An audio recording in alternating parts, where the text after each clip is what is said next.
ॐ वाङ् मे मनसि प्रतिष्ठिता मनो मे वाचि प्रतिष्ठितम् आविराविर्मयेधि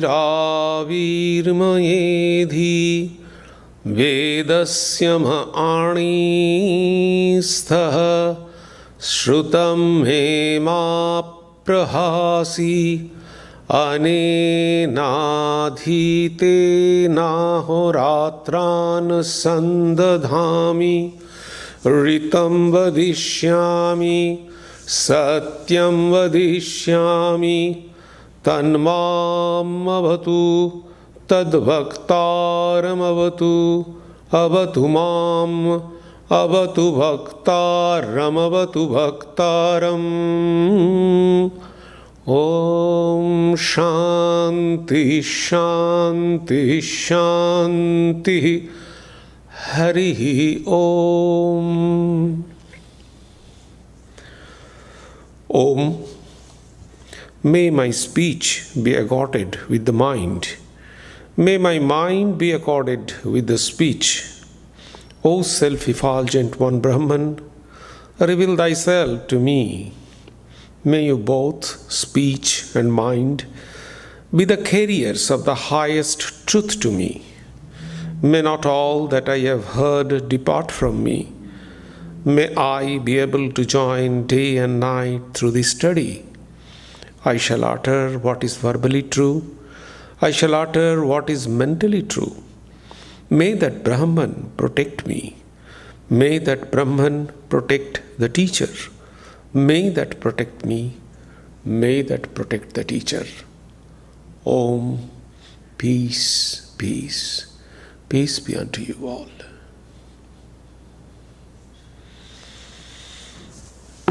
Good morning.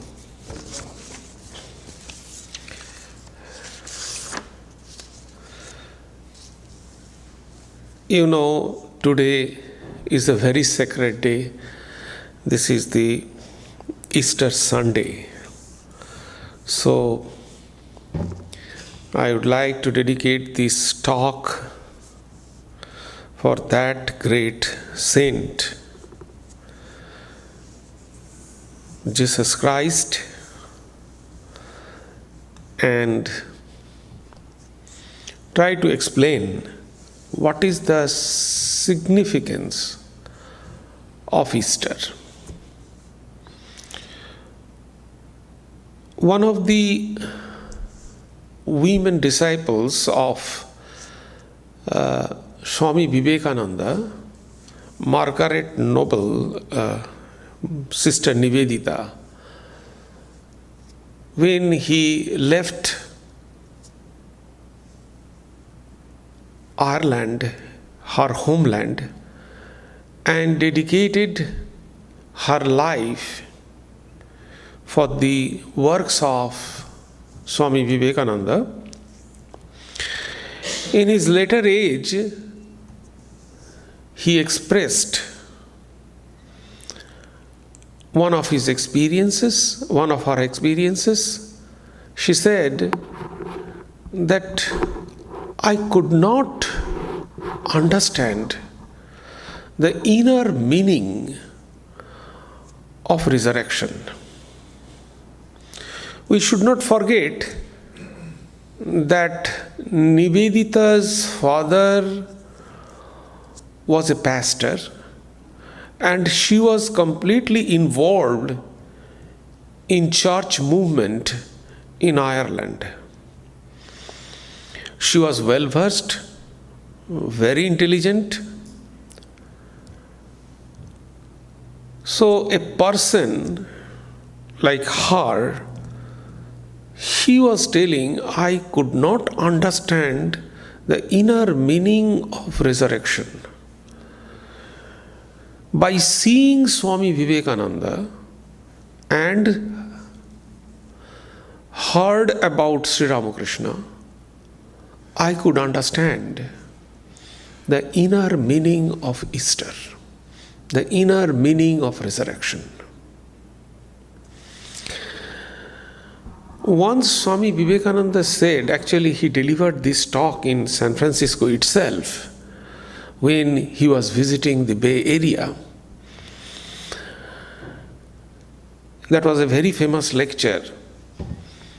The title of that lecture is Vedanta the future religion? He asked, in a question mode, that is it possible? And obviously, his intention was affirmative, and he believed that yes, probably it will be the future religion. Why? See, if we just try to get the inner meaning of these two incidents, the statement of Sister Nivedita and Swami Vivekananda's lecture, we can easily conclude that in which sense Swami Vivekananda said it. He said Vedanta should be the basis of all religions.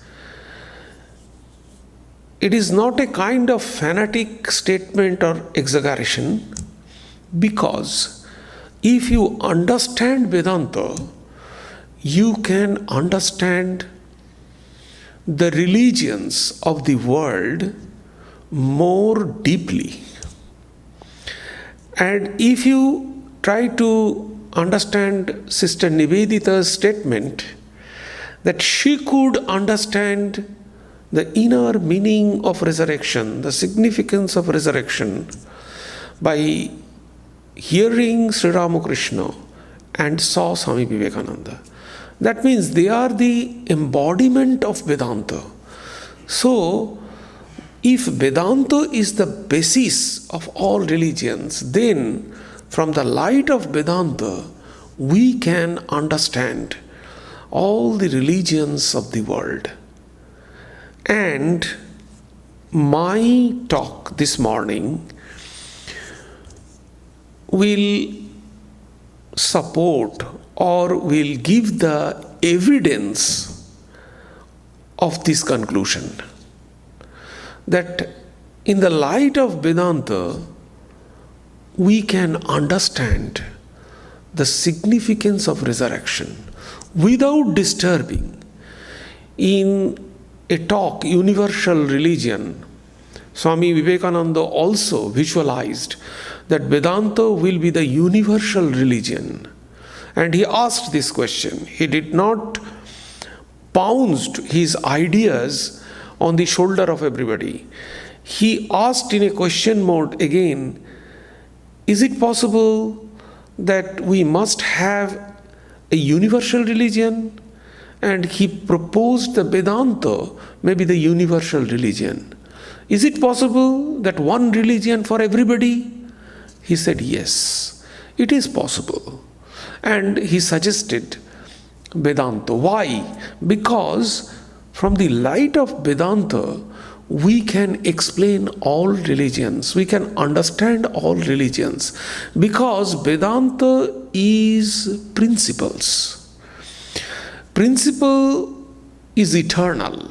We cannot change that. So, Vedanta based on principle, not any person. Let us try to understand the resurrection in the light of Vedanta, and you could understand that Swamiji's concept is not very insignificant. We cannot separate the crucifixion of Jesus Christ and resurrection separately. This is one aspect. Let me first describe in 2 lines what is resurrection. The Easter is very sacred, and on Good Friday, although it is said Good Friday, But it is not actually good. In other sense, it is good. I shall explain that later. Because on that day, Jesus was crucified. So how it will become a good?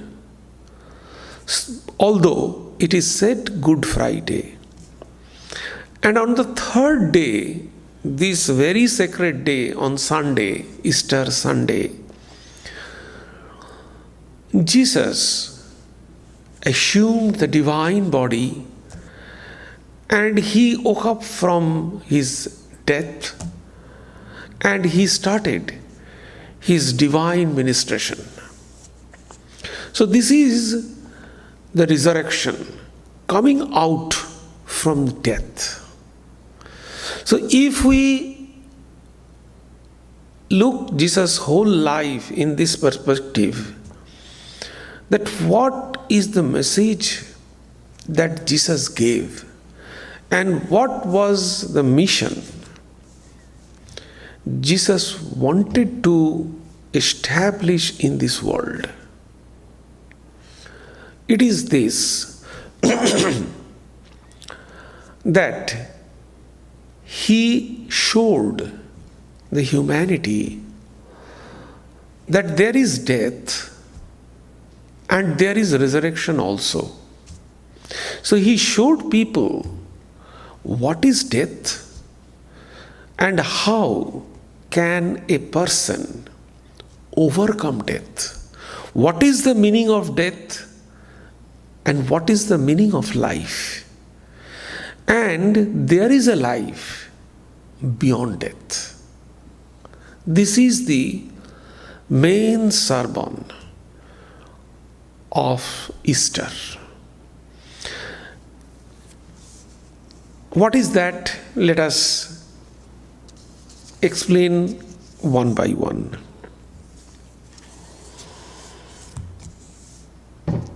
Jesus was crucified. If we think the life of Jesus and the particular scene, we can see that Jesus was not forced for this crucifixion. He handed him over himself willingly.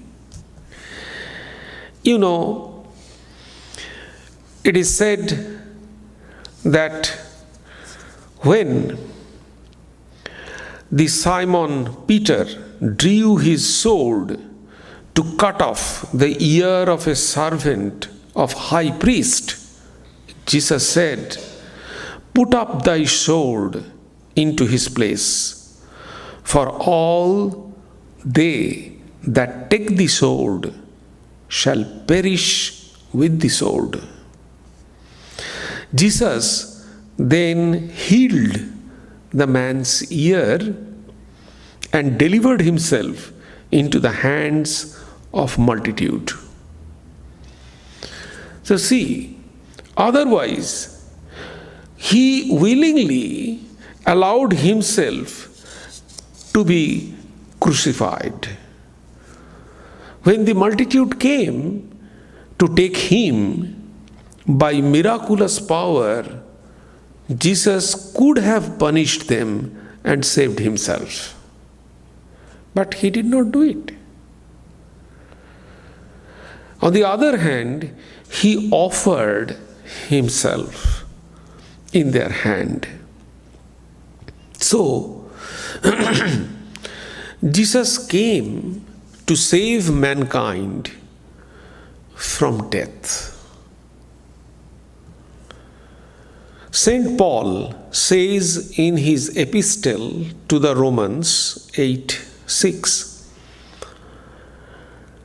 "For to be carnally minded is death, but to be spiritually minded is life and peace." So what Jesus tried to show in this death and resurrection, he tried to show this resurrection actually that human being, they die.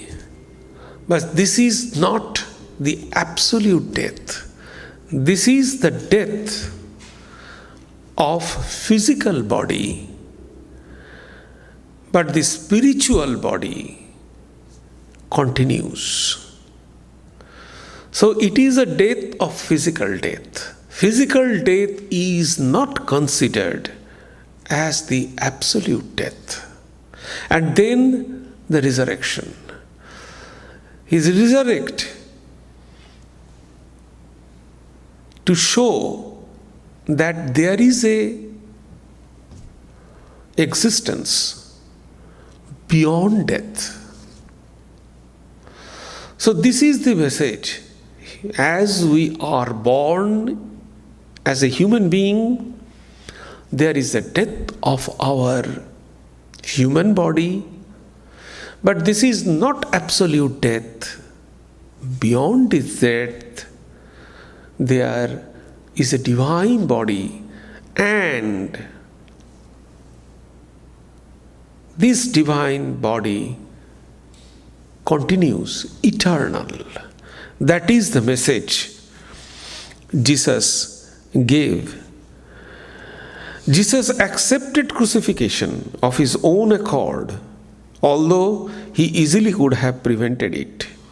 Jesus says in St. John, "Therefore doth my Father love me, because I lay down my life that I might take it again. No man taketh from me, but I lay it down of myself. I have power to lay it down, and I have power to take it again. This commandment have I received of my Father." So there is a death, but I can take it again. That Jesus said. So, the crucifixion actually proves the love of Jesus Christ for humanity, while resurrection proves his divinity. So what is the symbol of this cross? The example, you see, Jesus could have resisted. The example of non-resistance he established. He sets before us. It is not a passive teaching, but the active returning of God for evil.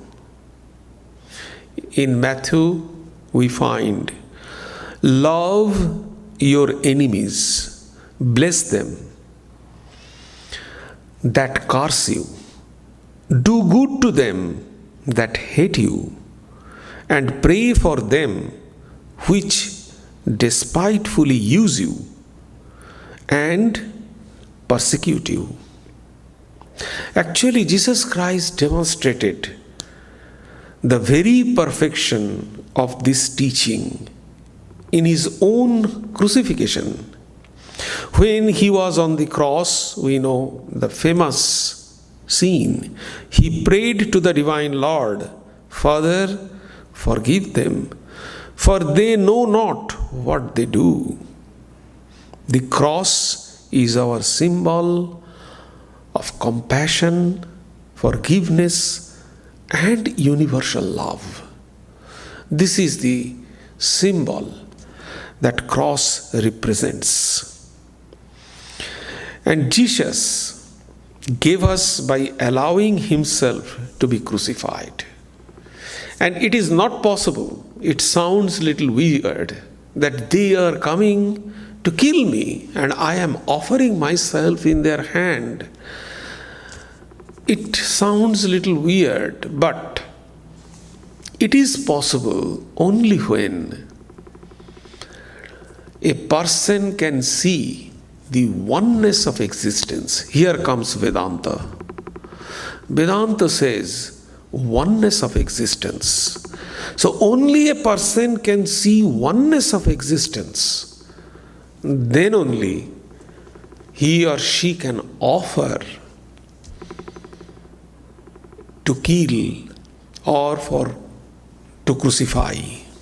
That is what Jesus did. Jesus elevated to that state, that oneness of existence. He could not find any difference between the enemies and friends. All are one. And on that basis, on that very idea, on the basis of that idea, he offered himself. No resistance. A beautiful passage, I often quote this passage from Swami Vivekananda's complete works. It is in the first volume, the introduction that Sister Nivedita wrote. And in the last paragraph, Nivedita wrote that if one and many have no difference, because if Brahman is one, there is no difference between one and many, then labor is to pray. Then conquer is to give. Giving is the conquerance. We can conquer by giving, by offering, by love. We can conquer. There is no difference between sacred and secular. Everything is one. That is a very important passage. And on that basis, the non-resistance of evil is the highest principle of the spiritual life. And one cannot truly exemplify this teaching unless he or she is established in the oneness of spiritual self. The cross, symbol of his crucifixion, proves how Jesus overcome the flesh by a consciousness of spirit. It is this conquest of the flesh that brings immortality. We have to overcome our lower selves by our higher selves. The fulfillment of life is not physical development. It is not intellectual development, nor even the moral development. It is spiritual development. That alone can make us strong, make us free, and can give love. That is what Jesus Christ teaches us through his crucifixion. Overcoming the body idea by the spiritual conquest of the flesh. Overcoming the lower self by higher self, the spiritual self. That alone gives us immortality. So he offered to show humanity that this body, this flesh, is not eternal. It will go. But the eternal life, the spiritual self, continues. Ahimsa. What does it mean by ahimsa? A word is very popular here. Non-violence. Non-violence we can find in many Indian scriptures. And especially Mahatma Gandhi was the propagator of the non-violence. And you know that our Martin Luther, he was inspired by Mahatma Gandhi on this non-violence approach. So, what is non-violence? In Patanjali Yoga Sutra, the Yama Niyama is there. In Yama, the first quality of spiritual aspirants, this ahimsa is said. Ahimsa means Non-violence. Non-violence doesn't mean only kill one. Don't kill anyone. No, not like that. Don't hurt anyone.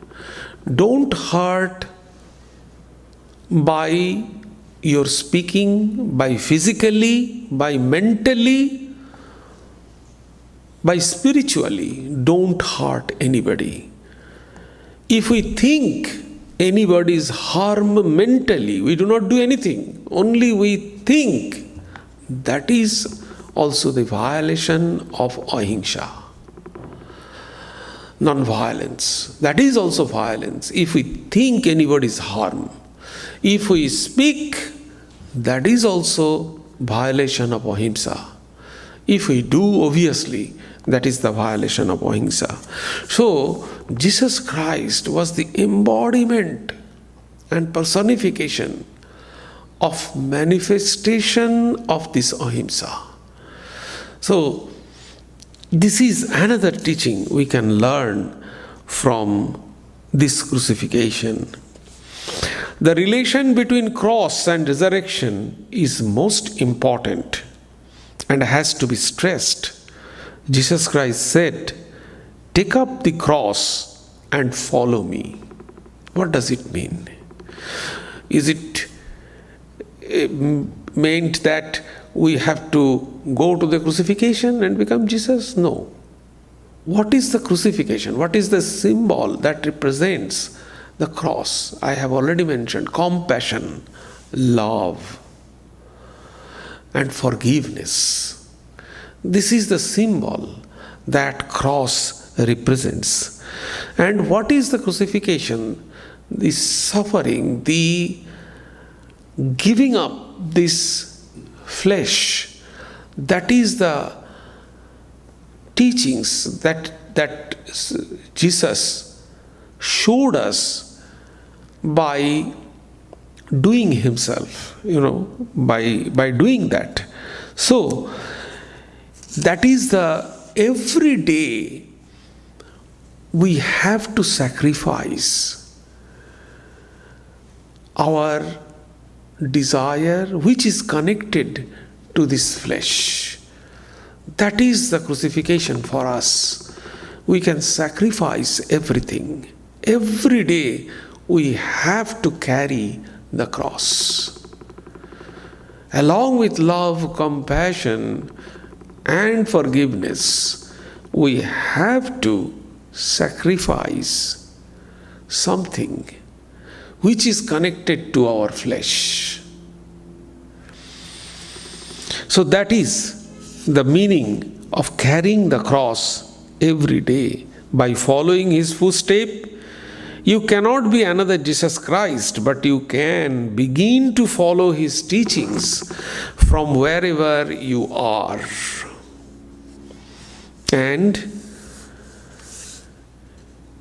it is said in James, "But be ye doers of the word, and not hearers only, deceiving your own selves.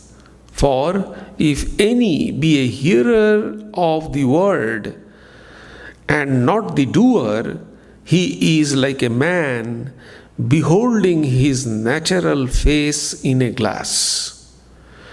For he beholdeth himself, and goeth his way, and straightway forgotten what manner of man he was." If we do not make sincere effort to follow his teachings according to our ability, no matter how much we believe, we cannot be considered a follower of Jesus Christ. So everything is practice. We have to follow. It is by taking up the cross daily and following him that we can be as perfect, as divine, as free as he was. It is the cross that relates us to this resurrection of our own, to our own eternal life. Through the fact of his crucifixion and resurrection, Jesus Christ explained also the mystery of death. So, he entered into the death and he overcome death and he assumed a divine eternal body. That is the whole thing of resurrection and Easter message. Exactly in the same way, he proved that this body is only the flesh and nothing more. And this is temporary. There is no any power that can sustain this body in this world. It is inevitable. But we can get immortality. How can we get immortality? Yes, that Jesus showed that immortality we can get. And here comes the principles of Vedanta. You cannot explain this resurrection, the fundamental principles of resurrection, without taking the help of Vedanta. So Vedanta says that yes, this body is there, but this body is very temporary. So it will come and it will go. It is a kind of capsule. If we move from a house, what we do?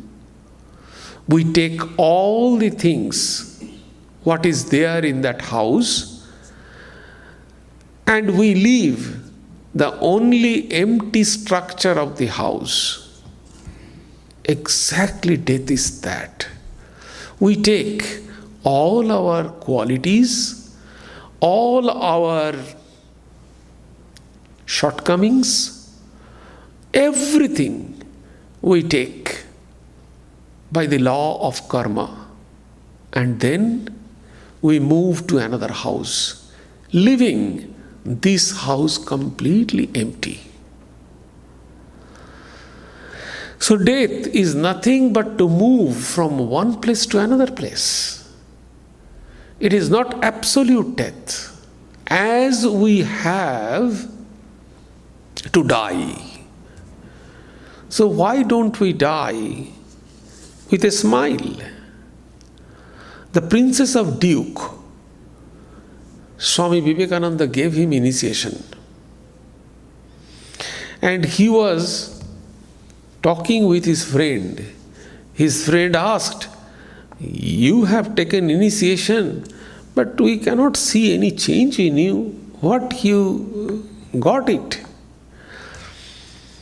Then he was a little bit, unhappy, and he came to Swami Vivekananda and asked, "Swami, my friends are asking me what I have got from the initiation. Nothing, no change, nothing else."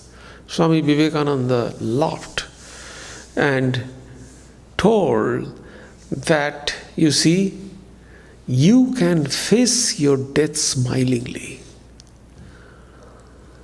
That is the power of initiation. You can face your death smilingly.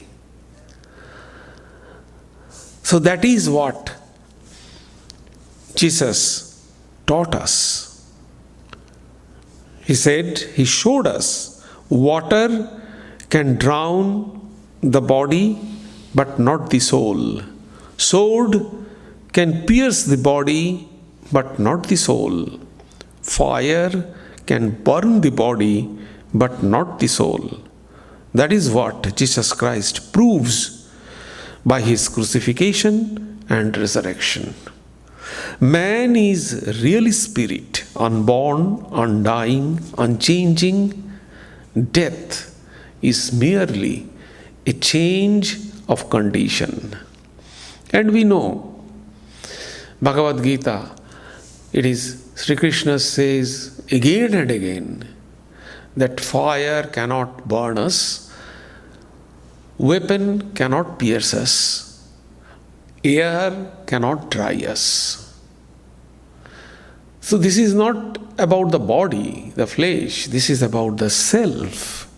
That is what they said. Again, Sri Krishna said in Bhagavad Gita in 11:13, just as in this physical system there is a changing states, babyhood, boyhood, youth, old age and death, is also a change of state.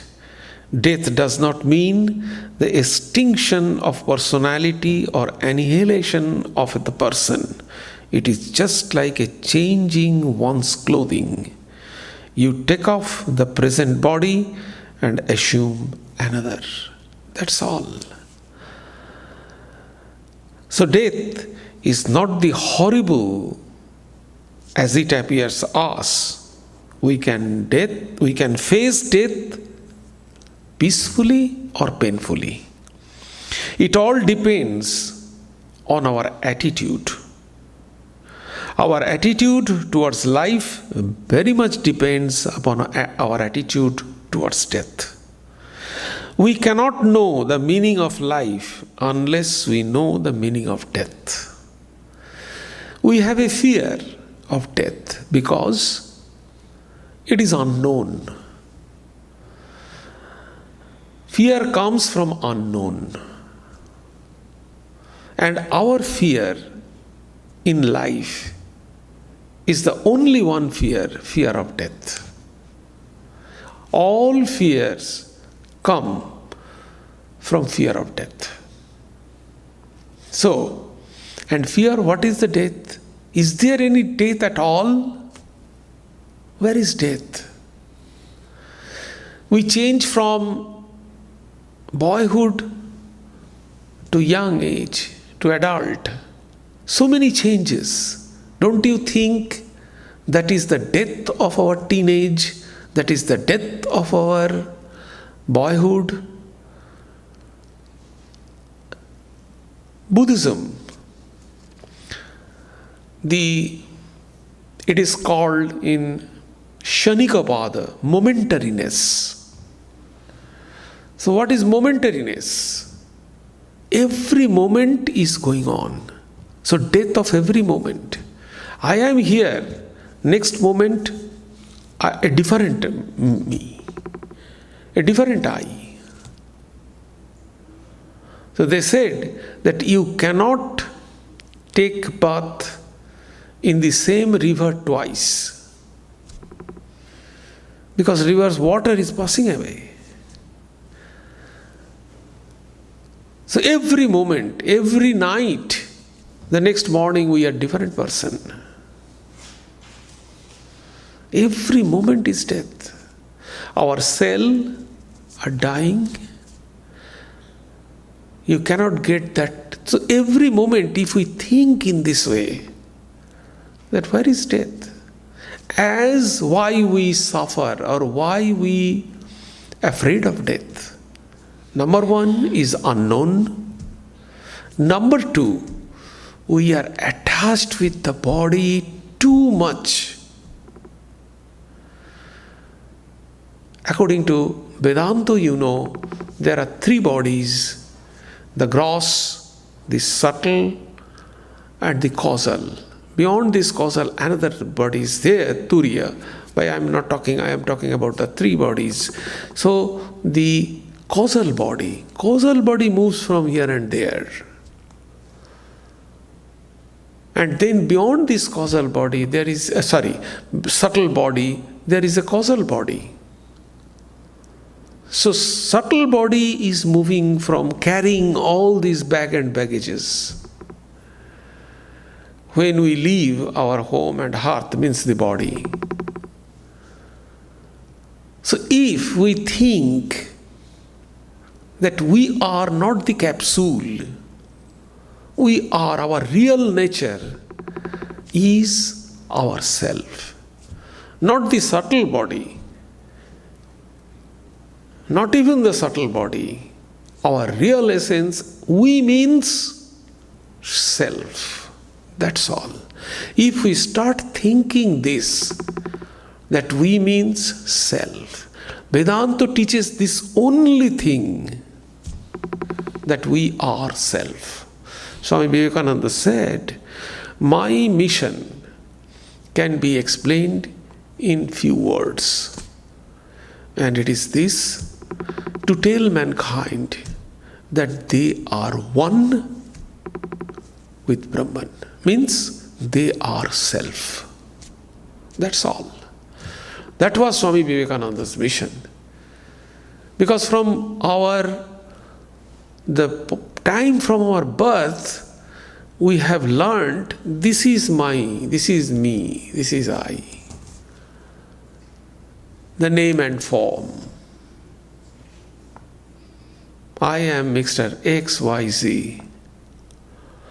So, the real nature, if from this very moment we start thinking that our real nature is our spirit, and there is no death, no birth, nothing else. I am talking with another spirit who is in nature same. At one time, Nivedita had the experience. She had the experience that she is speaking not normally. His words are coming from within. She is not doing anything. Somebody is doing from inside. So these are the experiences. That self, I am not the body, I am completely untouched. And you can find that. So, this is the thing. If something is, anesthesia, we generally experience the anesthesia, the partly anesthesia or full anesthesia, then body is there, everything is there, but we cannot feel anything. So it is by forcefully it is done. If by mentally, the power of mind is immense. If we can do it mentally, that is called spiritual elevation. And we know it happened in the life of Turiyanandaji. He had so many carbuncles. So doctor wanted to amputate those things and to do anesthesia. But he said, no, do it. So doctor did it. He had another one. So without telling, because doctor was very sure that he doesn't feel any pain. So they wanted to do it without telling him. Then he shouted, what are you doing? Then said, Swami, what happened on that day? Because you must tell me. I have to lift my mind from there. So this is the power of mind. What meditation does. Meditation cannot take us to the liberation. Meditation doesn't have that power. What meditation can do, meditation gives us the control over our mind. That is what the function of meditation. It gives control, one-pointedness, power. It increases the power of will. One-pointed means will. Will is the dynamic aspect of ourself. So it increases the power of will, one-pointedness. That is what Jesus taught us. That death, there is no any concept which is called death. It is a continuation. And at the end, immortality. So we can get immortality. Immortality doesn't mean that you can continue with this body. No. Immortality means your spiritual body. You can continue with yourself. That is what Jesus Christ showed us. Jesus Christ offered himself in the death. He showed us what is death, death of a body. Then the resurrection came out from the body, next birth, and then the immortal body, the eternal body. Every day we can experience this Easter in different way. This principle we can follow. This is the taking the cross and follow Jesus. We can follow this principle throughout our life. So, Easter means, or another way of thinking it is this: the birth of divine Jesus in us. Crucifixion is the death of all our desire, of all our worldly things, and then resurrection, a new life, a new divine life, the birth of divine Jesus in us, the resurrection of Jesus in us, a divine Jesus to make us divine. So in these two ways we can see Easter and we can follow the principles of Easter. Do you have any question?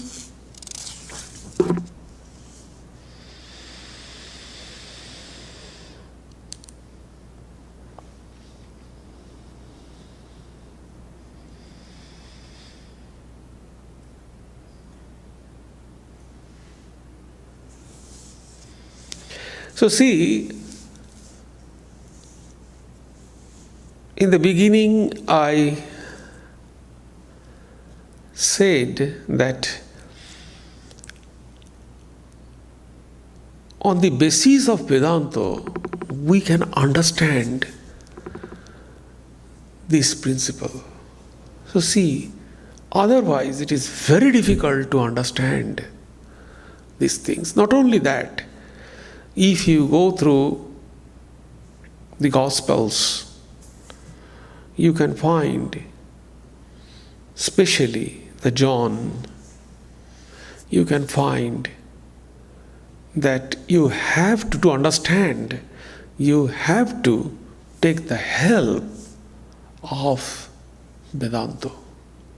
So that's why Swami Vivekananda said that is Vedanta is the universal religion, or is Vedanta the religion of the future religion? That's why Swami Vivekananda expressed it, and Sister Nivedita said that after coming in contact with Swami Vivekananda and hearing about Sri Ramakrishna, she could understand clearly what is the real meaning of resurrection.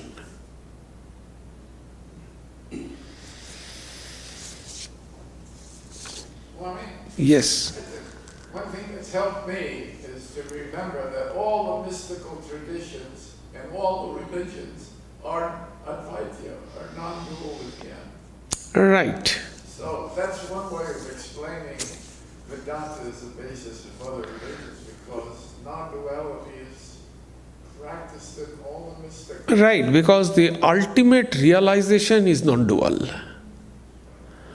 Whatever may be the path, dual, qualified monism, or any kind of path we can follow, but the realization is non-dual. That is very important. Thank you.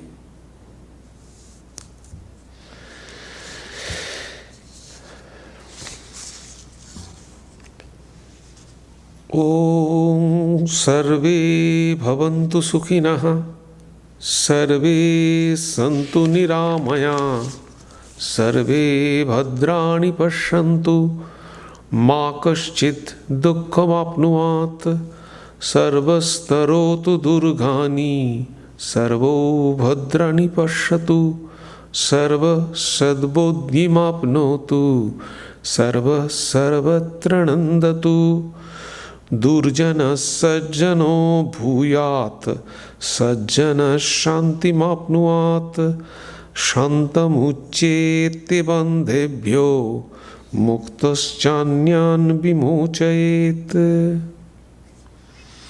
May all be happy, may all enjoy good health, may all see happy events, may all be freed from miseries, may all be freed from dangers, may all realize what is good, may all be actuated by noble thoughts, may all rejoice everywhere, may the wicked become virtuous, may the virtuous attain tranquility, may the tranquil be free from bondages, may the freed make others free, may the Spirit, the presiding deity of all sacred activities, be satisfied, for he being pleased, the whole universe feels satisfied. Peace, peace, peace be unto you all.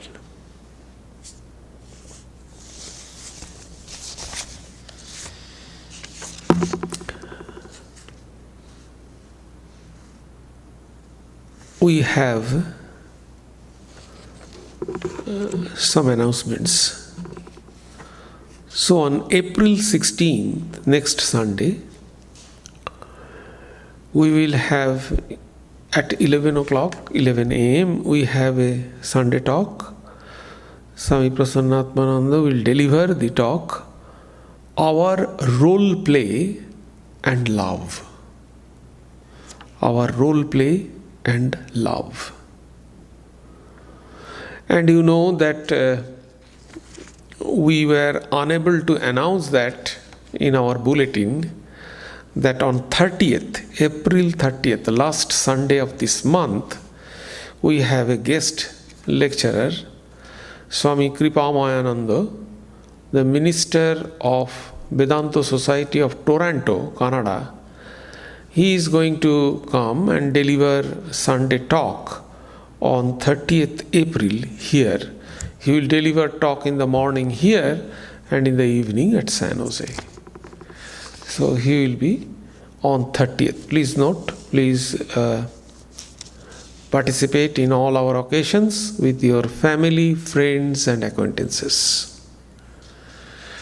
And as usual, tea and coffee will be served in Sharadananda Hall, which will be followed by Prasad Luncheon. All are requested to join. Thank you.